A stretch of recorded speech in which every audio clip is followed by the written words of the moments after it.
Good morning, folks. Good morning. Slightly happier All Blacks fan this week. 35 points to 23. The All Blacks, if they were trying to keep their coach in his job, I think they managed to do that for a week. I would say pretty well improved performance for last week. The Springboks will be ruining a pretty slow start to the game from their end. But yeah, it's 5:34, so I will try and keep my voice down to not wake up the kids. But we'll go through some key events, some stats, and you guys can let me know your thoughts. Joburg put on a pretty nice day for this one. The anthems were cracking. They had a jet fly over the stadium with kind of reminiscent of the 95 Rugby World Cup final. Awesome, man. A really awesome start to the game. No points early. Once again, from an All Blacks point of view, we are kept scoreless for the first 20, but thankfully, from an All Blacks point of view, this time so are the Springboks. I'm not sure either side will be that thrilled with their start to the game. Like, Dweba gets free kicked at the first scrum for his break foot, which is something a lot of the hookers seem to be struggling with since they've introduced that law. The All Blacks struggle with the first high ball, then Dweba's first line out gets stolen, and then there was an All Blacks wide pass. I think it was Will Jordan trying to get it out wide, goes straight into touch. Neither side started that flash, but of the two, the All Blacks probably started a wee bit flasher. First attack, man, All Blacks are quite happy to kick the ball a bit more this week, right? Havili's cross kick to Ardie Savea down the left wing was kind of causing havoc. Damian Willemse ends up getting yellow carded for slowing the ball down. All Blacks not up for the three. Interestingly, they really wanted to, I guess, try and impose themselves on the game early, and they can't get it done. They initially went for a maul. Ox got penalised for hands on the ground, and then the All Blacks opted for a scrum, and then had that same free kick for the break foot, this time Taukei'aho. So yeah, it was an interesting start to the game, to say the least. Cross kick into Savea, and then the All Blacks not opting for three was certainly interesting. But no points scored. ABs did manage to go 8 phases, although it was a bit disheartening to see Kolisi driving Sam Cane back in the tackle. But Kriel, just like Faf de Klerk last week, knocked himself out on the legs of Caleb Clark, man. That guy's brutal, isn't he? He's a hard man to bring down. That's twice Springboks players have ended up having to go off pretty early. But Pieter-Steph, man. Pieter-Steph with the intercept. Apparently he used to play fullback, someone once told me. And he was showing a little bit of that with his galloping down the field. If not for Geordie Barrett's tackle, despite the fact they had a man in the bin, the Springboks probably would have scored kind of against the run of play. Offload to and they did go close, but they were held up, the Springboks. So, yeah, kind of frantic stuff, right? Something for both sides to cheer about, with both sides having a wee bit to show. Frans Malherbe conceded a rare scrum penalty in this game. That's kind of noteworthy because he doesn't concede many. Just lost his footing, I think, more than anything else. But that penalty, at the time, New Zealand were kind of down their own end. So kind of a free exit for the Kiwis, which is, from our point of view, pretty necessary, because the territory battle is one area we really struggled with last week. But crucially for the South Africans, despite the fact they conceded a penalty at the scrum, no points conceded during the yellow. So no real damage done from that point of view. And that's the point I wrote. The All Blacks kicking more, because we've seen Havili put in kicks, we've seen Geordie Barrett, we've seen Richie. At times maybe a little bit guilty of not chasing.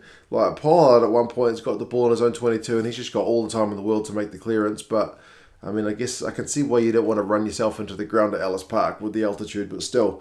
It was a bit of a shift from last week. The total number of kicks I don't think is that much greater than last week, but certainly putting the kicks to good use from an All Blacks point of view kind of early on. And it was an interesting call from South Africa to not really opt for the threes. Last week, they kept the scoreboard ticking over. There was certainly one that they had in their own half, but with the altitude, you think Pollard could have kicked it, because he does kick one later from that kind of range. But on 21 minutes, they don't opt for a three. They go for a maul, and Dweba's throw is not straight, man. I know he had at least one throw that I can remember clearly against Wales in that game that they lost that was not straight, and it's kind of a similar moment. You kind of need that clutch moment to go. We were let off for the All Blacks. And then conversely, a few minutes later, New Zealand's best attack of the game, man. And they did it a few times where they were kind of backed themselves to attack from their own 23 and their 22, and they actually managed to get it right this week. Rico and Will Jordan down the right wing. The South African covering defence did manage to hold because the All Blacks had gone halfway up the field, more than that. But the All Blacks this time decided that taking the 3 away from home is the better option, and I wasn't displeased with that, man. Certainly don't want to be chasing any game.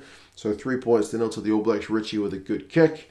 And then, another good All Blacks attack. This one from turnover ball. And the New Zealand commentator had a pretty interesting line as, because you guys some of you guys might have had the South African commentary. I don't know what the neutrals have got, but probably the home commentary. But the New Zealand commentator said as Will Jordan's busting down the wing, Will Jordan will have the pace, surely, as he's bursting down the right wing, and Eben Etzebeth catches him. I'm like, right. That's kind of not what you're expecting because the wing is supposed to burn the lock, but big tackle from Eben. But that being said, I mean, all this comes from, I should have mentioned, Caleb Clark breaking out from his own 22 again. A few good line breaks from the All Blacks from their own 22. But yeah, got them the field position up the field, and eventually Sam Cane goes over on the right wing. They missed the conversion, but 8 points to 0. And this is kind of unfamiliar territory because the All Blacks have basically been chasing every game they've played this year.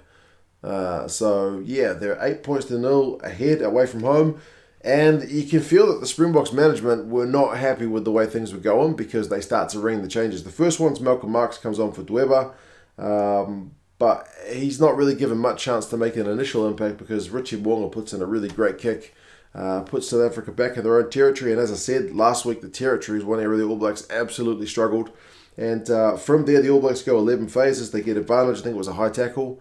And eventually, Taukei'aho goes over. Savia himself had gone close, but I mean, Taukei'aho, he just lines up Lukhanyo arm, who's on the try line, and a hooker should beat a centre come winger in this game. TMO had to check the grounding.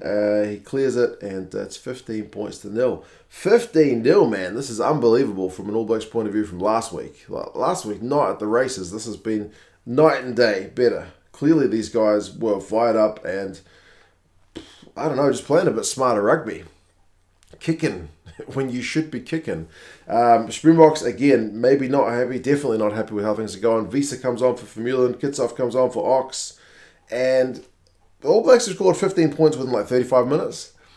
The Springboks come back by scoring 10 in 5, which was a little bit troubling, but the All Blacks still did hold the lead at the break. Visa comes on, as I mentioned. Kitsy comes on, and the All Blacks exit, man. Harvey skews it off the side of the boot.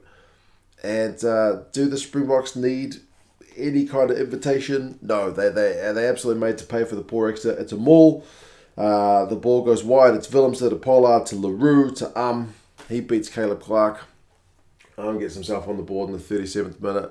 So absolutely, just when you need to hit back, the Springboks do it. Some good composure. You're 15 points behind.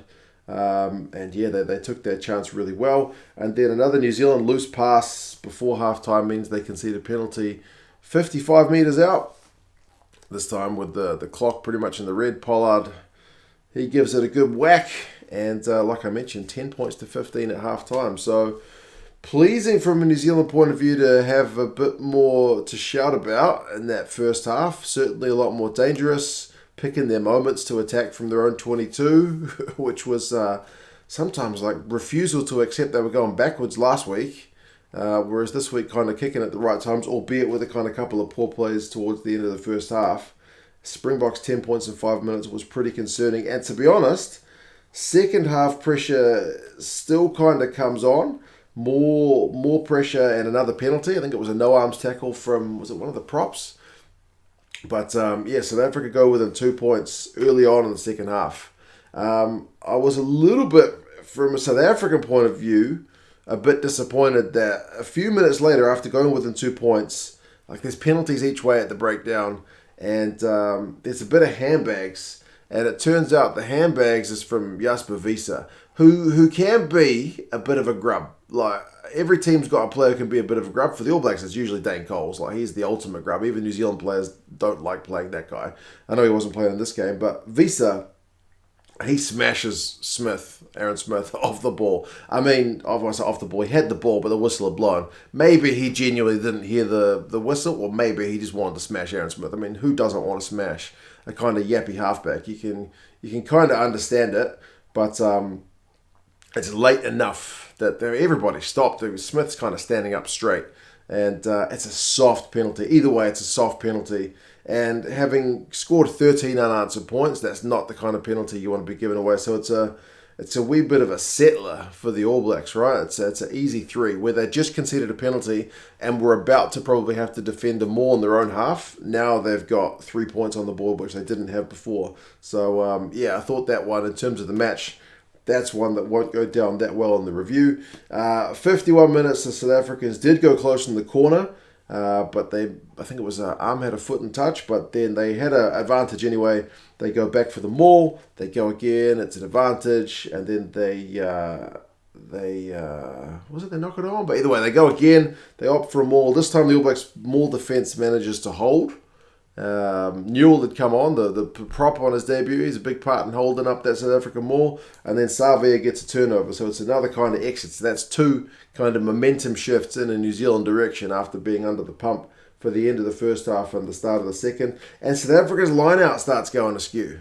It wasn't great under Dweba, and then Marx throws a couple that get pinched. But that being said, from that South African lost line-out, Lukhanyo, who was probably their best player on the pitch, just kind of counters out of nowhere. He finds a gap in the New Zealand defence, tears upfield, chucks the ball on Pimpi, and Pimpi goes over, but they rule there's an obstruction in the build-up to that one. Hendrikse kind of block on the path of Whitelock. It's one of those ones where I don't know if Whitelock gets across. Maybe. Would I back Lukhanyo to beat Sam Whitelock? Probably. But if you get yourself in the way and you give the ref something to look at, and there was kind of 2 bumps, then you're asking for trouble. So they chalked that one off. All Blacks kind of get out of jail. And they managed to get 3 points from it. Again, soft 3 from the obstruction, because that penalty's way down South Africa's end. Really soft 3. There's kind of 6 soft points. They still do kind of get the try, because then the All Blacks fail to exit again. This time Richie Mo'unga gets turned over from the restart. Malcolm Marx, boom, man, wide ball. Willemse's final pass is a cracker. Mapimpi's able to finish. So it's back to a 1-point game. But 6 soft points conceded from a South African point of view, I think, kind of costly. Not points you want to be giving away when you've kind of started the game by conceding 15. So doing their best to get back into it, though. South Africa's turn to not exit from the kickoff, but then I think New Zealand knocked it on anyway, so no real kind of damage done. South Africa start to win some scrum penalties. Both sides, I thought, a little bit messy, some turnover balls. All Blacks drop it in their own 22. And then Bodie takes out Jaden Hendrikse. And I'm glad the refs picked up on that one, because that was a potential try opportunity. Maybe it's one of those ones where it's loose ball, but again, Bodie, you don't do it. You make them work for the try, right? If they're going to get it, they're going to get it. But he pushes Hendrikse off his line, so it's a fair yellow card, man. Cops is yellow, and Springboks take the 3, so they go in front, 23 points to 0. First time they've been in front in the entire game. All Blacks staring down the barrel, man, because you got to play the next 10 minutes with a man down, and now you've got to chase the game. So I wasn't looking at it like I'm very optimistic the All Blacks are going to go and win this one, but at least I was thinking we'd play better. We'll beat at the races. Even if we lose this one, this doesn't feel like last week where we were just firing blanks all week, all game, and just getting dominated in the arm wrestle. So even if the All Blacks had lost, I don't think I would have been kind of like despondent like last week, where we were genuinely just not at the same level. But Jaden's, I think, exit goes out on the full, and his kicking game wasn't as good as last week, Jaden Hendrikse. He had a couple of ones that go really short, and this one just drifts over the touchline. So that gives New Zealand a chance, but then they lose the line out. Sam Cane goes off. Quinn Tupai's like packing down on the side of the scrum. It's bizarre. But then New Zealand kind of proved, like they'd shown it a bit in the first half, and they show it towards the end of the second half, they're still pretty bloody good on the counter. This time it's Rico with the line break down the left wing. They get about five phases. get advantage, and then Ardie Savia finds a way to offload in the tackle with like 3 guys around him. He's still doing world-class things. Gets it to David Harvey, who's able to reach out and go over the line. So 28 points to 23. That's a score during the yellow card. And then as South Africa are kind of forced to chase the game, All Blacks win a turnover. Kick puts South Africa down their own end. Willie LaRue's got like no room to move. He's got to kick the ball out pretty much 5 metres out from his own line. He does get pushed into touch, which he doesn't appreciate. All Blacks may be a little bit lucky because that's the kind of stuff we don't give the refs a chance to make a decision, eh? The TMO says it's all good. I don't know if you guys could hear the TMO's comms with the ref on our feed anyway in New Zealand, but TMO says there's nothing in it. But LaRue did get pushed into touch, which he didn't appreciate. But I always just don't think you need to do that kind of stupid stuff, eh? You just give them the refs chance to turn things over, but nothing doing. 5 metre line out. Ardie Savia goes short. It looks like he's gone over from a replay, but either way, Scott Barrett, who had just been telling the ref that Ardie had scored, just managed to score himself from close range. So that was pretty much a minute from the death anyway. So, that's pretty much the game, man. 35 points to 23. Like I said, if the All Blacks needed a result to potentially keep their coach in a job, they did that. This will fuel the speculation that the Springboks want to keep Fozzie in his job. But we know that there's not a chance any All Blacks Springboks game would ever go down with either side wanting to give anything for free to the opposition. But yeah, stats-wise, position finishes 50-50. The All Blacks actually edged the territory. Both those areas they absolutely struggled with last week. The run meters, the Springboks actually edged that 551 to 536. Turnovers conceded as 10 apiece. A couple of key areas, turnovers 1. Remember, that was all South Africa last week at the breakdown. Like this week, New Zealand's breakdown numbers are actually better than South Africa's, which has been unusual for the All Blacks in the last, I want to say, 18 months. Our breakdown numbers have been bad for a kind of top team. 3 turnovers, 1 for South Africa, 6 turnovers, 1 by the All Blacks. Kind of key. And the South African line-out, which is usually pretty flawless. I remember in the World Cup last time, they only lost like 3 line-outs the whole tournament or something stupid. They lose 4 in this one game, which is really unusual. 76%. The All Blacks go 80% with 8 from 10. So, yeah, a few kind of freebies for the All Blacks in that regard. The All Blacks were on the wrong side of the ref's whistle. 12 penalties conceded to 7. So not quite double, but almost. But that's still a pretty low penalty count overall. Tackling percentage, the Springboks have got the higher one with 87, the All Blacks are 82, but the Springboks had to make more tackles, 136 to the All Blacks 76. Individuals, Lukhanyo, oh man, he's another guy who still looks like he's on another level from everybody else. He moves out to the right wing pretty early on in this game, and he still looks very comfortable, doesn't he? 144 round meters, 4 clean breaks, 5 defenders beaten. That is bonkers. Jager makes 13 from 14 tackles.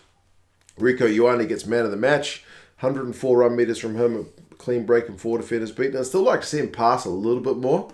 Like he ran it double compared to what he passes it. Sometimes he's got his man outside him. He doesn't like to shift it. But Sam Cane's the All Blacks top tackler, but with 11, but he does miss 4. But he'll certainly be a happier chap compared to last week. But definitely the high ball a little bit better from the All Blacks compared to last week.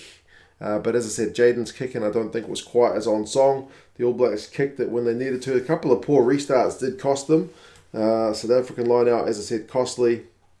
But yeah, ultimately, big win for the All Blacks. Absolutely much needed. It was given no chance by anybody, basically. So backs up against the wall. They managed to do it for their coach, and I'm sure he'll be with us through the World Cup due to this one. So there you go. And but yeah, just pleasing. As I said, even if the All Blacks had gone on to lose that one after going behind, there was certainly more about them compared to last week. So both sides get a week off now. The All Blacks back home to play Argentina in a fortnight, and then the South Africans are off to Australia.